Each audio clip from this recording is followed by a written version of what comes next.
Hello and welcome to Feedback, the show where people get together and talk about games and the important things about games that happened in the week prior. This is the week of October 19th, and I'm here with news specialist Patrick Klepek. Hello. Our feature editor, Andrew Pfister, and the always inimitable Blair Herder. A lot of white people in this room. Yes, there are. Thank you for pointing that out. Now it's awkward. You're welcome, audience. Oh, there's a movie reference there. Okay, well, it's been an interesting week. We have one release this week, which is Borderlands, compared to the kind of the big cluster that happened last week of Uncharted 2 and Brutal Legend. So I think we're allowing ourselves some time to reflect. But I think for the first time also, because we started with the weather last week, we don't need to talk about the weather because there has been things that actually make news that happen. So Patrick, let's get into this. All right, I guess I can pass on the weather. But yeah, this week the NPD Group numbers came out for September 2009, and again, it was kind of an iffy month for the industry as a whole. But there were some interesting things that came out of it. The PS3, combined with the price adjustment and the PS3 Slim, managed to be the second best-selling hardware, just under the DS, selling 491,000 units, which is actually pretty impressive of them, considering in August they sold 212,000. So, and I think from the year prior, it's more than doubled. It's a massive leap for them, and whether that holds is really what's more important. But it's a telling indicator that the industry as a whole, the adjustments that went on with the Wii, when I went to 360, everyone was boosted pretty significantly. The only thing that outsold everything was, of course, the DS selling 524,000. Apparently, there's like people who just don't have a DS. Why not buy another one? I really, it has to be like that. They have different colors. That's true. Yeah, so do NECA waivers, and they all point. taste like cardboard. Well, there's I think you may have already won the obscure reference of the day award. There's a whole new crop of kids that are just getting now to DS age, so maybe that's it. It's just repopulating. It's kind of like a bris, but it's for everybody, and it happens around the time that you're 7 or 8. It's like, you're a bigger child now. Here's your DS. You can touch things. That, or I think Adam, when you talked to Reggie at PAX, one thing he brought up. I mean, again, it's Reggie, but he said that a lot of people were passing on their old DS to someone else and then just upgrading. That's true. I think that probably is true for a lot of people that might not have just gone out and bought a new DS, but you give it to your sister as a present or something, and then you go buy a new one. That's what I did with my DS Lite. I gave it to my old one to my brother. Do you think kids are bitter about that sort of thing? Like, if I got hand-me-down clothes from my older brother, I was super mad. Do you think they're like, this doesn't have a camera on it? I think something that would allow them to do something by themselves. But I think also what could precipitate that is, we just finished up the summer holidays. You got a bunch of kids, you're throwing them in the car, you're going off to Toluca Lake or somewhere like that. I don't know why you go there. Who's going to Toluca Lake? All your references don't have to be obscure, Adam. I really want to say Toledo, but it suddenly came out Toluca.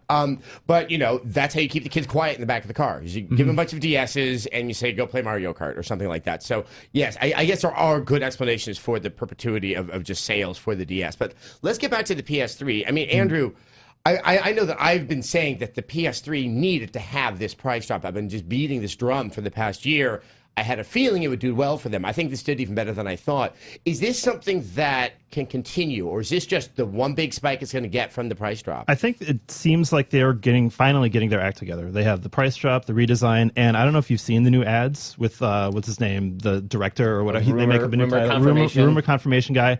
Those ads are great, and they harken back to like the old PlayStation 1 ads, where it's like really genuinely funny advertising, and it gets you interested. I think they have it together.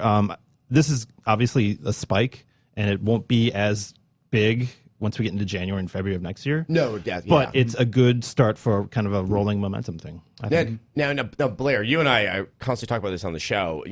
Is this a system seller? We're always saying it for a PS3, which needed to have that system seller. Obviously, Uncharted 2 came out last week to rave reviews. And by the number of people I'm just seeing playing it online, I think it's indicating that there must be double or triple more than just playing the single player. I mean, with this, with Infamous and Killzone this year, I mean, do you think that there is the product line that can help continue this role for the PS3 to make it actually a more competitive platform? Well, I think the Uncharted 2 thing, it's important that you pointed that out because we've seen all the industry analysts who, I don't know who these people are, by the way. I've never met one in my entire career. I'm not. If I were, I'd be married to Michael. He'd be wearing a suit. He'd be huge next year. My proclamation would be ridiculous. I think a salary bid. But, industry analysts are saying that this momentum that they have will carry them through the holiday season. They will lead through the holiday season, and they all point to one specific game, and that's Uncharted. So I think that at this point, with it being $300 and the fact that they've always branded it as a multimedia device, if you're the holiday season, you go to buy something for Christmas, there's a great game like Uncharted 2. People like you have been playing games forever saying it's one of the best you've ever played.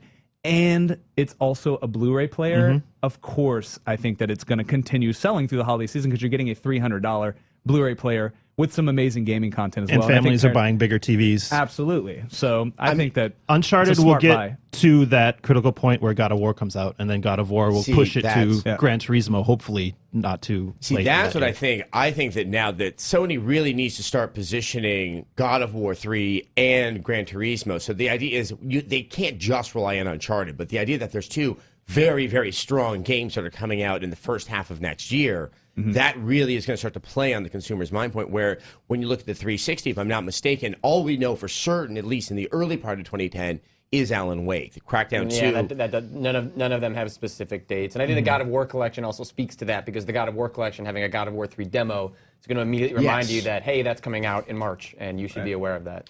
Let's take a quick look also on the top-selling games from the month of September. Yeah, one of the big takeaways, and one that I'm sure MTV Games and EA is really happy about, is that the Beatles Rock Band managed to outsell Guitar Hero 5. And Activision very early had been declaring that they were the winner based on sales in Europe, but in North America at least, Beatles Rock Band sold 595,000 units, and Guitar Hero 5 sold 499. But really, I think MTV Games, regardless of the numbers, regardless of that all of the industry analysts were predicting that Beatles Rock Band would sell over 1 million the first month, what is most important to MTV and EA is that they beat Guitar Hero. It doesn't matter what the sales were supposed to be, what they wanted it to be. They can say they beat Guitar Hero. And Guitar Hero had like a 4 or 5 day head start on them as well. And a SKU head start. They had a PS2 version, which Beatles didn't That's true. have. Like they had the Beatles going for them, but that, it was whether that was going to resonate with the young audience would remain to be seen. And whatever happened, maybe they reach newer gamers, outside gamers, but either way, like that's a big thing for MTV, and I think that's hopefully forward momentum for whatever Rock Band does. I mean, I guess the only problem is I don't even know if it's ever going to sell enough units now to ever recoup probably the cost of trying to put Beatles Rock Band together. That's the DLC might take care of that. That may, because it is probably in excess of what it actually costs for them to make it. Halo 3 ODST. We never expected that it was going to match the sale figures for Halo 3. But is this better or is this worse than what you thought? It sold 1.52 in September, which is roughly half of what Halo 3 did. And considering the marketing campaign that Microsoft rolled out, the kind of buzz there was about ODST, I think that feels like it's pretty in line with my expectations for how people were going to take with the game. Yeah. Blair, I mean, were you expecting gangbusters from ODST, or? We've had this conversation again. People can't hate me any more than they possibly already do, so I don't care about saying this, but I've never really been the biggest fan of the Halo world as a whole anyway, What? 1, 2, 3, 4, you declare somewhere. So, but I will say that I expected good things from this game because of the marketing campaign. I thought they finally made it really accessible, like for people that maybe aren't into, aliens and Halo rings and, the Flood. The campaign made it very human and very personal. And so I thought that it was going to do pretty well, and it looks like it did. I think it's pretty much like Patrick said, in line with what I expected to see from it, because a lot of people like myself who maybe weren't into the Halo universe, I looked at that marketing campaign and I said, you know what, I'll give this a go, for sure. So excellent analysis. And I find it very interesting that I kept on saying that Batman, I thought, despite being a strong game, really was in a good position to sell a lot of copies because it had that BioShock release date, right after the summer drought. It got some good critical acclaim. It charted 2 months in a row. I mean, Andrew, is this something that you would have expected? Just because it's Batman, and Batman's like one of the more incredibly popular comic book characters, it doesn't surprise me to see it on the charts. And it had that word of mouth thing like BioShock did. Like, this kind of caught us by surprise how actually good it was. So I'm not surprised by that. All right, we're talking about game sales of the past, and now Patrick, tell us about game sales of the future from Mr. Peter Moore. Yeah, Peter Moore, the president of EA Sports, formerly executive at Microsoft, and at Sega, was at a San Francisco digital media conference talking. They were just talking about the industry, the future of the industry, where they expected things are going, and Peter Moore essentially, he called the current game model, essentially selling things at retail, something like this, as a burning platform.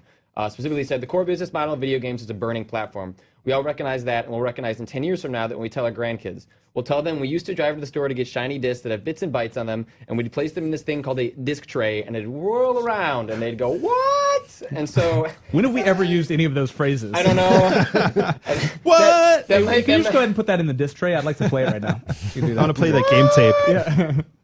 I mean, yeah, I think there's a little old man Peter Moore coming out, but like sitting by the Well, if he's gonna have sitting by the grandkids fire. in 10 years, we're just- But I mean, he made two interesting predictions. One was that it'll take roughly a decade before we can do any real serious move away from retail, and then also that he expects Microsoft to be the first one to come out with an all digital machine. I guess ostensibly ignoring the PSP Go. So.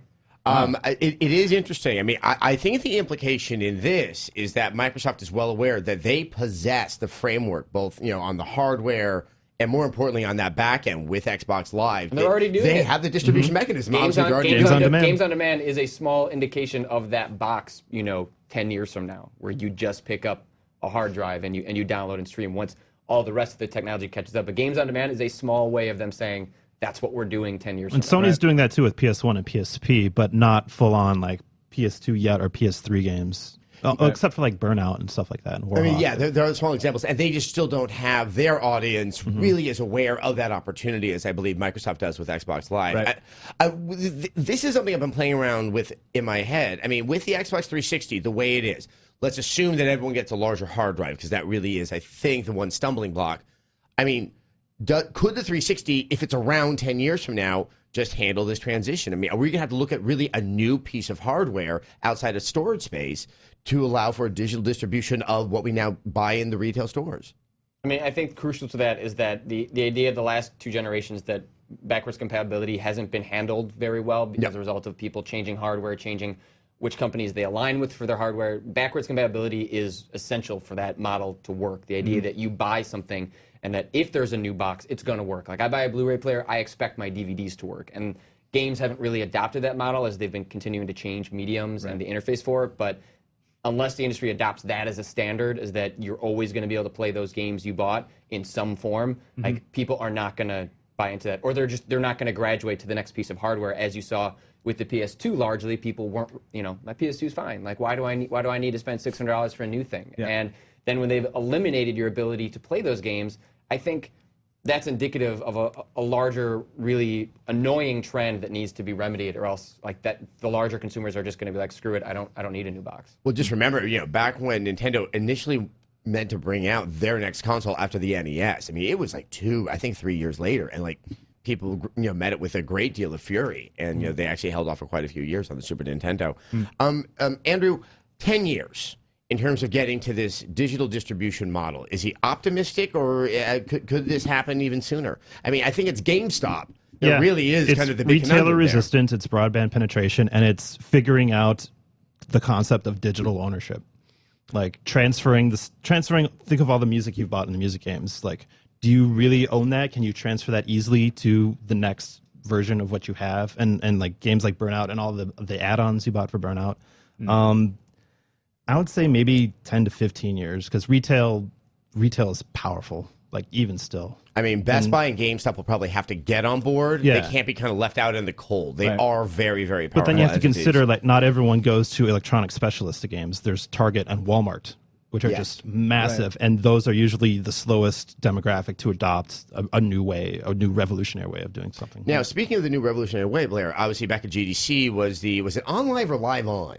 On live. On live. Now, I'm not saying necessarily that is the platform that's going to make this happen, but if you want to get general consumer acceptance, if we were to move to a cloud computing model where we're not even like actually downloading the game, we're just buying access to play the game on someone else's hardware. I mean, do you see this as probably the more effective strategy going forward? I think that, and personally, they need to stop saying things like cloud computing, because people like my parents are scared of stuff like that, and they don't want to hear stuff That like that. sounds like a scary creature in the right. sky. Clouds, not right? the clouds. But I think that if they're gonna push that sort of thing, I think it's incredibly effective. I personally use Google Documents more than I'm ever gonna fire up anything that Microsoft I'm sells transitioning to themselves. that the same. And I haven't fired up Office in God knows how long.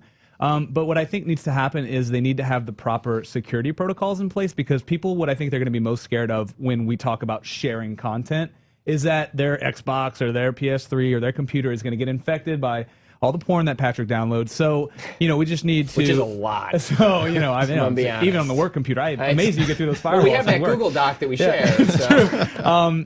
But yeah, I think that it's an effective way of doing things, and I think that Microsoft and these companies like Microsoft and Sony certainly have the money to buy data farms in places in other countries that need the money.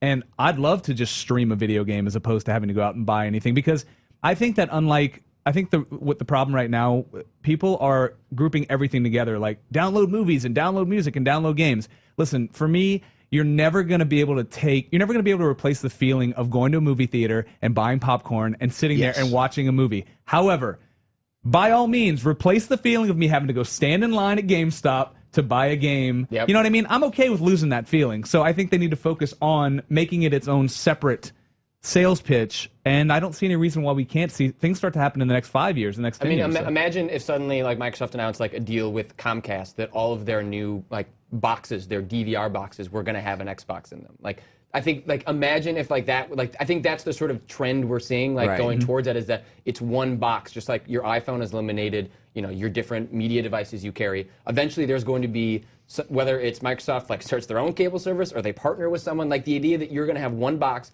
that's a DVR that plays your games, that plays your photos, like that plays your Netflix, like that is all converging into one thing. And I think it's going to be almost telling the first company that just says, screw it, we're going to do that, because that will be a really powerful move that, that's a really compelling package. Get your TV, get your games in one machine. Well, yeah, it is. But I think as you learned this week, just, IW switching servers is hard enough. Switching any of this. Let's hit on this final story really quick, 'cause it is sort of near and dear to my heart. It's very personal for you, Adam. But there was an article at CNN where they were talking to Insomniac Games kind of about the end of Ratchet and Clank, and the idea that a little bit of a tear. And it brought up sort of a larger discussion of like, when do, amongst the readers, about when do games end, when is a proper way for games end. According to the readers, they don't want Ratchet and Clank to ever end. And so I thought I'd throw it to you, Adam, in terms of, having played the new Ratchet and Clank, what you thought of where they've taken the story, and then like, how would you feel about them ending the game where it is, or if they ever should? It's funny because I don't want to give away any spoilers from the end of the game. Right.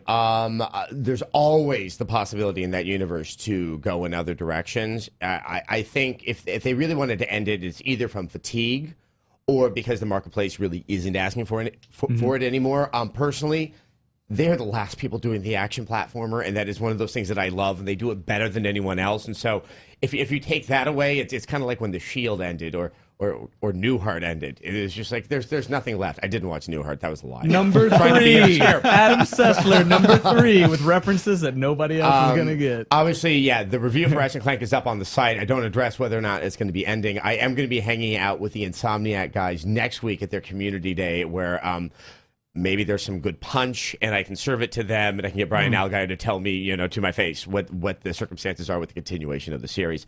With that, let's now talk about our game of the week, which is the other one that came out last week, Brutal Legend. I mean, 2 massive games, Uncharted and Brutal Legend. Brutal, obviously, is something that we've had our eye on for so long, because it's Tim Schafer, because it was such an interesting-looking world, and obviously all the drama about whether or not it was ever going to find a publisher, get finished, and actually find its way to the marketplace. It has. So now we can just talk about the qualities of the game. Patrick, I'll start off with you. What is your overall impression of Brutal Legend? It's a really mixed mash of a lot of things. Everything I'd seen about the game before I played it, even to as I'm playing through the first 4 or 5 hours, it is not the game I expected. I wonder if that's possibly to the detriment of the game. What did you expect?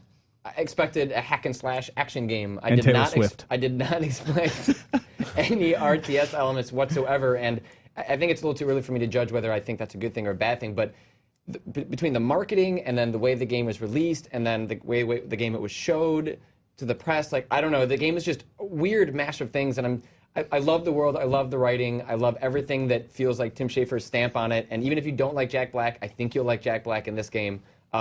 But I don't know. I'm pretty mixed on it. I love everything that is Schafer, but everything else about it, I'm still trying to sort out how I feel about it. Andrew, do you feel like you slept with someone and you forgot their name? I've probably played the least of everyone here. I did like 3 or 4 hours last night, and Patrick and I were talking about this before coming down to the show. Apparently, I didn't get to like the real full-on RTS stuff. I got to like the which are commanding the stage battles. Yeah, I learned how to like command my guys, and that was cool. I can't imagine playing a game like just straight up hack and slash and just enjoying it the entire way through. Like I need that extra twist on it, because otherwise, okay, x square x, triangle, x square x, and oh, this is funny. I can see that getting tired pretty quick. So I'm glad, I don't know how it works out, but I'm glad there's something there that I can kind of wrap my head around. You know, it's funny because back when I started seeing the game at the beginning of this year, and it was like, okay, we have an action of the guitar, and the guitar it's not so much range attacks, but it's area attacks, and then you get, you know, just the hacking with the axe. I was like, I don't know if this is enough to create enough dynamic combos to carry me through a hack and slash. And I think I had a similar reaction to you, where it's like, oh, good, here is a twist. But speaking of twists, in your chair, you are doing it right now. What did you think of Brutal Legend? Well, okay, here's what I think of Brutal Legend. I feel like I was inside a speaker cone at Ozfest drinking Jack Daniels for 28 hours, and then the next morning I threw up, and then I plugged in a controller and played that awesome metal pile of vomit, and I mean that in the best possible way, because, like Patrick said, I know that I drank some Jack, but I don't know what else I ate. And there were pieces of things in that puddle that I did not recognize from the night before. This is an amazing Industry analyst, Blair. Industry analyst Blair Herder. I got to tie on into this. But like Patrick said, I when I first started playing it, I was like, okay, it reminded me, we spoke of this, it reminded me a lot of Viking in the open worldness of it and things like that. And so I decided to stop playing it. I decided to stop critiquing the gameplay and the mechanics of the game, and I started playing it as a Tim Schafer story, like cruising through the metal aisle of Amoeba Records. And then I really enjoyed the game. But as an actual video game, I thought there was too much stuff going on for me to really fall in love with anything. And so because of that, I only fell in love with the story and the music. And I found myself wanting to discover new parts of the game, not for new combos or new weapons or new upgrades. I wanted to open up new music. Yes. And so that's why I was playing. It's one of those games that I feel like pretty quickly, as soon as I run into a difficulty stumbling block, I'm going to turn it on easy. Just because the mechanics feel like they're servicing the story as opposed to almost every other game I play where it's the mechanics are working in tangent with it. I feel like the mechanics are just there for Tim Schafer to tell his awesome metal story. And this really, so far, feels like the most Tim Schafer game, him as a person. Absolutely. Like, I feel like Jack Black's character, like Eddie Riggs, epitomizes what Tim Schafer wanted to be when he was 13. Like, that is Tim Schafer at 13. And there is so much charm in that love letter that he has to this memories of metal in his youth. That I think that really does carry a lot of the game.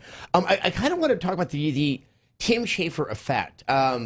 He's a darling of almost all of the media because he worked so hard over at LucasArts, probably made what I think is his masterpiece, Grim Fandango. Left there. Went to make this game Psychonauts that was supposed to be kind of carried along by Microsoft, got ditched by Microsoft, got picked up by, I think, the worst publisher in the history of mankind, which is Majesco. And there goes all their ad buys on and that then, and then Psychonauts, falls out of favor against Advent Rising, the most generic game I played of the last generation. And this seemed like his first opportunity to finally prove who he was. And I think that we got caught up a lot in that. Oh, the media gets caught up a lot with Tim Schafer. I think this is like the game that everyone is perhaps possibly to a fault like forgiving of the game because everyone so desperately, in a good way, wants to see Tim Schafer become a blockbuster maker of games, to be able to make whatever he wants, to continue making, like, everyone wants this game to succeed. You even see that kind of from EA, just like, everyone wants them to succeed, and I think is willing to a certain extent forgive him for like even as we're describing the game, like, the gameplay is sort of, but man, it's really funny, and I want Tim Schafer to make a game that sells 1 million copies. Here's a question for you. Does Tim Schafer care about ever making a blockbuster game? Maybe to the extent where he can continue to make games that he wants to he's make. just going to keep figuring it out. He's definitely not a finger in the eye of the industry like some other, I think, small, especially indie developers are. Like they almost will make an effort to go against popular taste or popular logic at the publishers. I don't think he's doing that. I mean, he could have gone in. I think Grim Fandango is probably the most oblique in terms of subject matter that he's done, and really Brutal Legend is the most marketable that he's ever come up with. The mishmash of gameplay, I guess this is sort of builds in with the Tim Schafer effect. We were closer with this game in its development than the average consumer out there. And are we the ones, and is it kind of exclusive to the press, that thinks that it was a hack and slash, and were then surprised to find out much, much later in the game that, oh, actually, there's all these strategy elements. And if you came to it with a far less, area of knowledge and you just kind of like the metal and the Jack Black, would you be disappointed?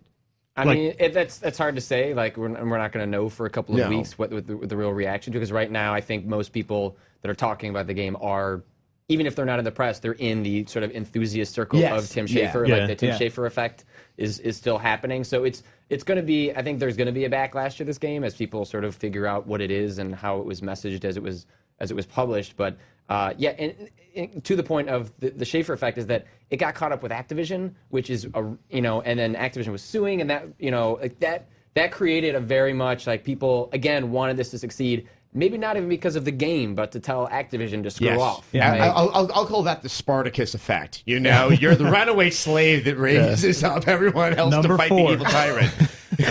Number 4, Adam. We need an actual board that we can start making. Spartacus. I mean, I guess it's one of those shames where I would like Tim Schafer to just make a game away from all this drama and problems. I mean, he's constantly seems to be stuck with these trappings of the industry that just add this heightened level of expectation and narrative to every effort he makes. Well, there could be someone just like Tim who walked into a record store back in the day and browsed through the records and found something that looked really good on the cover and bought it, took it home, and just fell in love with it. Maybe a kid, or 17-year-old, because it's rated mature, walks to the game store, leafs through, finds Brutal Legend, takes it home, falls in love with it, doesn't have any idea who Tim Schafer is, but now does because of this game. Right. No, that's a good point. And really, I think at the end of the day, and this is more than just sort of the story and everything else that we all generally liked about the game, because I was quite a fan of it. Absolutely. Is that the level of imagination and I think just kind of excitement that you can feel in the creator that kind of is in every single moment of that game, that I think that's very infectious, and hopefully it will inspire a lot of other gamers out there. Obviously, the review is on our site from Jake Caskill. He gave it a 4 out of 5. So I think in this discussion here, we're really talking about this game relative to expectations, not as if it's a good or bad game, which is my segue into our reader question of the week. Professional. Yes. Well done. Which deals with these 4 out of 5s on our site. Blair, you're a man of a beautiful timbre. Actually, let's do this. Discerning taste. Andrew, you do the first half.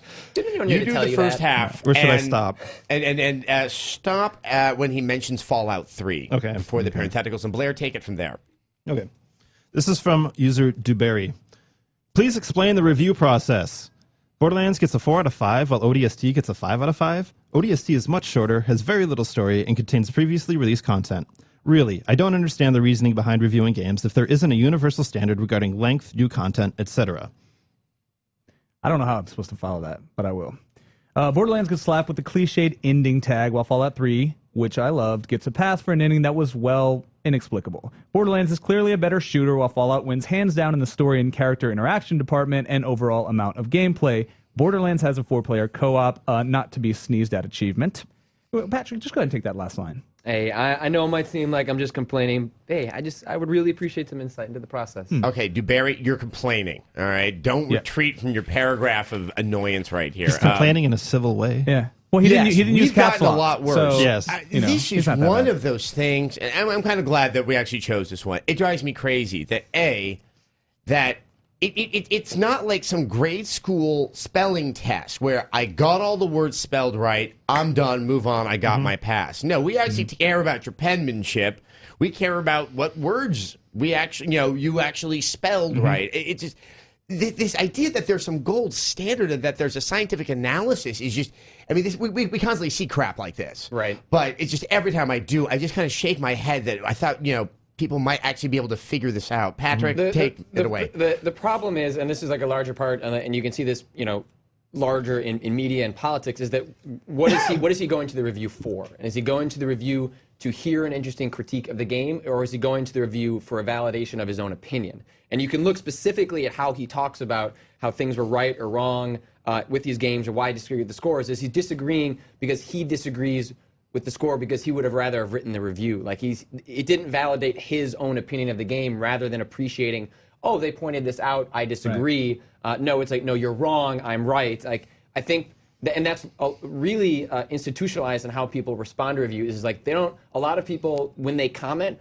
aren't complaining because they disagree with what was said, but they disagree because it didn't validate their own opinion of what they wanted to say about the game. But it's also, a 4 out of 5 is a good score. I mean, we have threatened here that we are going to get rid of our normal rating system, and there's 2 scores, 5 and not 5, because there's nothing wrong with the 4. It is a very, very strongly recommended game. I mean, there are some 3s that if you read the review, we are giving a recommendation, albeit a very qualified one. See, that's the key phrase. I was a reviews editor for many years in my previous jobs. And whenever this came up so many times, and I always resorted to reviews is not math, it's not a formula, it's not a checklist, it's not done in committee. We have different people doing different things, and it's the text of the review. It's what we're saying. The score just kind of, summarizes or highlights an emotion you try to put on it. It's what you say and how you explain it and how you reason. And I wanted to respond to this by saying, well, you know what? As a result of this, Borderlands is a 3 out of 5. Ooh. Sorry, because we have power. Now we've got Patrick a can little access the tier. back end. That's community interaction. It just drives me nuts. I think the other part is there's a universal standard regarding length, new content, etc. Okay, the Olive Garden has an unlimited pasta bar that wasn't obscure. that tastes mainstream. Everybody loves Olive Garden. and it all tastes like the same piece of doughy ass. But I can that's get so much of it. I must be a good restaurant. That is the logic applied here. It doesn't matter if it's good or bad co-op, which it is good in Borderlands' case. It doesn't matter if it's good or bad game for 20-plus hours. It's just the mere fact that you get a lot. We're not reviewing consumer products like it's some type of, we're benchmarking the newest graphics card. It's not the safety of a roll cage in a new VW. Like, dude, it's a video game. Yeah, I mean, look, there's somebody out there that likes Dynasty Warriors. I'm not going to fault them. I'm going to fault them their opinion, but I'm not going to deny that they can't have that opinion. And that's kind of the level of discourse. Gets you all worked up. I'm going to get all those kids off my lawn when I get home today. Yeah, you are. I think we're down to a 2 out of 5 now. Yeah. Ooh, yeah. Sorry, I think so. This is Blair, if you terrifying. have any final comments to bring it down to a 1 out of 5? I heard that 3 of the guys working on it are racists. I heard that too. Confirmed. So, you know what? Onezo. And then the internet goes afire. Oppressed racism out of 5. Actually, and just because we did talk about Borderlands, we highlighted as a 4 out of 5. I've been playing it, and it's one of those games which we're going to be talking about next week. Which, while imperfect, I can't stop playing. And it is one of those oddities that is, I think, is going to make for a very, very exciting discussion on feedback next week, which will be the week of the 26th. I don't know if that's the Monday of next week, but I do know it is. See, look at that. I've been looking at a calendar every 20 minutes. That's right. Which is obviously also, I should point out, a very big week for G4TV.com. And I heartily encourage all of our readers and viewers to check it out. There is going to be a bevy of new content on the website. It's kind of a big celebration of all the things that are awesome about the site. Once again, I want to thank our guests, Blair Herter. Thank you very Andrew much. Pfister, Betcha. Patrick Klepek. 0 out of 5. I'll see some of you next week, and I'll see all of you, and bring your friends, too. Bye for Adam, feedback. can you finish this with an obscure reference? I wanted to make a burning bed comment earlier when we were talking about the burning platform, but my Farrah Fawcett jokes are out of line. Got it. And scene.